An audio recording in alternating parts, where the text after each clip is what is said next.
બનાસકાંઠામાં વિકાસના દાવાઓ કરતા તંત્રના ગાલે તમાચા સમાન ઘટના બની છે। જિલ્લાના બોરડિયા ગામની કીડી મકોડી નદીના પૂરમાં 50 જેટલા બાળકો ફસાયા હતા। પાણીના પ્રવાહમાં ફસાયેલા બાળકોના રેસ્ક્યુની કામગીરીનો વિડીયો વાયરલ થયો છે। સ્થાનિક લોકોએ બાળકોને પાણીમાંથી બહાર કાઢ્યા હતા। ફસાયેલા બાળકો બરડિયા ગામની સરકારી શાળાના વિદ્યાર્થીઓ હોવાની માહિતી મળી છે।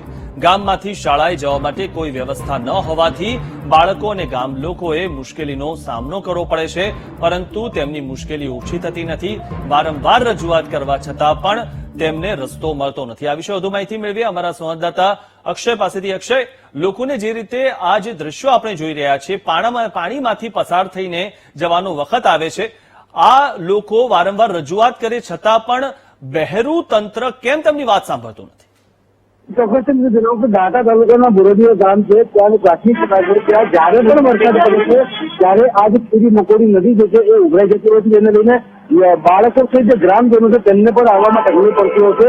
આ માટેની રજૂઆત છે તે સરપંચ દ્વારા જે તાલુકા પંચાયત, જિલ્લા પંચાયત, મોટી કચેરીઓમાં પણ કરી દેવામાં આવ્યું છે, પરંતુ વ્યવસ્થા થઈ જશે જે નું આશ્વાસન આપીને દર વખત જે છે આ મંજૂરી જે પુલ બનાવવાની કામગીરી છે તેની જે વાત હોય છે તેને નકારી દેવામાં આવતી હોય છે। ત્યારે ઉપરવાસમાં જે ગત મોડી રાત્રે જે ભારે વરસાદ પડ્યો હતો તેના કારણે આજે શાળાના બાળકો છે તે વહેલી સવારે શાળામાં જવા માટે અટવાયા હતા। જે 50 થી વધુ બાળકો જે છે એ નદીના બીજા કાર્ય અટવાઈ ગયા હતા, ત્યારે વાલીઓ દ્વારા જે છે તેમનું રેસ્ક્યુ કરવામાં આવ્યું હતું અને તેમને માથે ખાતે લઈને તે નદી પાર કરાવવામાં આવી હતી।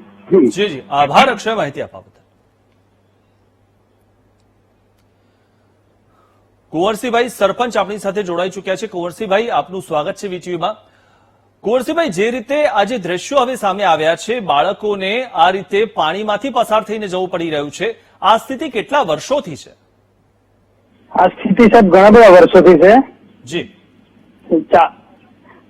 એના માટે ઘણી બધી પ્રોસેસ કરી છે, પણ કોઈ સરકાર કે કોઈ આ કામનું ધ્યાન લેતા નથી।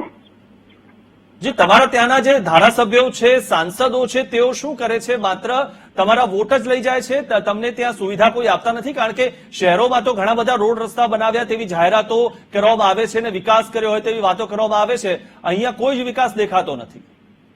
ચૂંટણીના ટાઈમે સાહેબ આવે છે, મીઠી મીઠી વાતો કરે છે, આ તમારું કામ થઈ જશે એમ કઈ વોટ લઈ જાય છે, બાકી કામ થતું નહીં। જી, તો તમને લોકોને આટલા સમયથી આ મુશ્કેલી વેઠી રહ્યા છો, તો તેમને કોઈને પણ વોટ શું કરવા આપો છો? તમારા ગામમાં તેમને પ્રવેશવા શું કરવા દો છો? કે જો તમારું કામ ન કરી આપતા હોય એવા સાંસદો અને ધારાસભ્યો શું કામના તમારા? કશું ને, ખાલી જીતીને જાય, વોટ લઈ જાય, બેસી જાય છે, એમનું પોતાનું કરે છે સાહેબ। જી, તમે સરપંચ છો તો સરકારમાં તમે આ બાબતે રજૂઆત કરી છે અને કેટલી વખત રજૂઆત કરી છે? રજૂઆત તો સાહેબ ઓછા જ ગણીએ તો 10 થી 15 વખત કરી છે। તો તમને જવાબ શું મળે છે? જવાબ કશું ને, જઈએ એટલે ચા પાણી કરાવે અને થઈ જશે તમારું કામ એમ કરીને અમે જે તે કાગળિયા આપીએ, લેટર પેડ ને બધું આપીને આવીએ, બાકી કામ થતું નહીં। પછી પાછળથી પૂછીએ એટલે કામ નીકળી ગયું એવું કે છે, કામ આવશે એમ કે છે। એટલે માત્ર પેલું કોણીએ ગોળ લગાડવા જેવી જ વાત થઈ ને? હા, બસ ચા પાણી કરાવી અમને પછી થઈ જશે તમારું કામ, તમે જાઓ હવે એમ કરીને કાઢી મૂકે છે। જી, જે રીતે આ 50 જે બાળકો જવાનો જે આ વિડીયો સામે આવ્યો છે, જી આભાર તમારો અમારી સાથે વાતચીત કરવા બદલ। તો મહત્વની વાત એ છે કે સરકાર પણ આ જે દ્રશ્યો છે તે જુએ। આ 50 જેટલા બાળકો જે આ નદી પાર કરી રહ્યા છે, તેમાંથી 50 માંથી જો આ બાળકો ડૂબી ગયા હોત, મરી ગયા હોત, તો કોણ જવાબદાર?